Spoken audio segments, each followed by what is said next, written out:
قرآن پاک میں سورہ توبہ سے پہلے بسم اللہ کیوں نہیں ہے اور سورہ توبہ سے پہلے کب بسم اللہ پڑھنی چاہیے اور کب نہیں پڑھنی چاہیے، توجہ کے ساتھ اس کی ڈیٹیل سمجھ لیں۔ پہلے تو آپ یہ سمجھ لیں کہ سورہ توبہ سے پہلے کب بسم اللہ پڑھنی چاہیے اور کب نہیں پڑھنی چاہیے، دوسری بات میں بعد میں بتاتا ہوں۔ اگر تو آپ نے تلاوت پیچھے سے سٹارٹ کی ہوئی ہے اور پیچھے سے تلاوت کرتے کرتے آپ آ رہے ہیں، اب آپ سورہ توبہ پر پہنچیں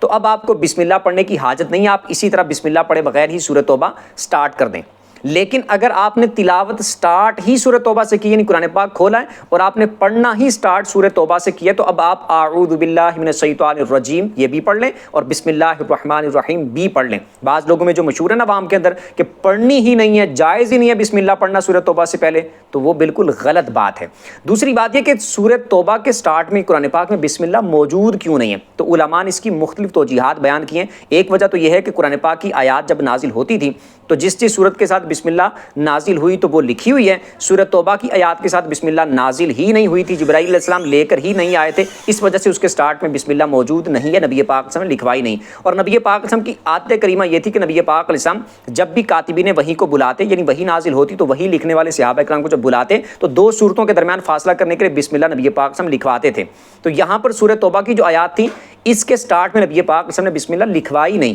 اور اس میں شبہ بھی ہے کہ جو اس سے پہلے سورہ توبہ سے پہلے سورہ انفال موجود ہے، یہ سورہ توبہ کی آیات سورہ انفال کا حصہ ہیں یا پھر علیحدہ سے ایک پوری سورت ہے، اس میں بھی شبہ ہے، اس وجہ سے اس کے سٹارٹ میں بسم اللہ موجود نہیں ہے۔ اور حضرت عثمان غنی رضی اللہ تعالی عنہ نے جب قرآن پاک کو جمع فرمایا تھا اس میں اسی وجہ سے انہوں نے سٹارٹ میں سورہ توبہ کی بسم اللہ لکھی نہیں تھی، کیونکہ پہلے بھی موجود نہیں تھی، ساتھ نازل ہی نہیں ہوئی۔ اور اس میں ایک توجیہ یہ بھی بیان کی جاتی ہے کیونکہ بسم اللہ الرحمن الرحیم کے اندر اللہ تعالیٰ کے رحمان اور رحیم ہونے کا ذکر موجود ہے، اور آگے سورہ توبہ کے اندر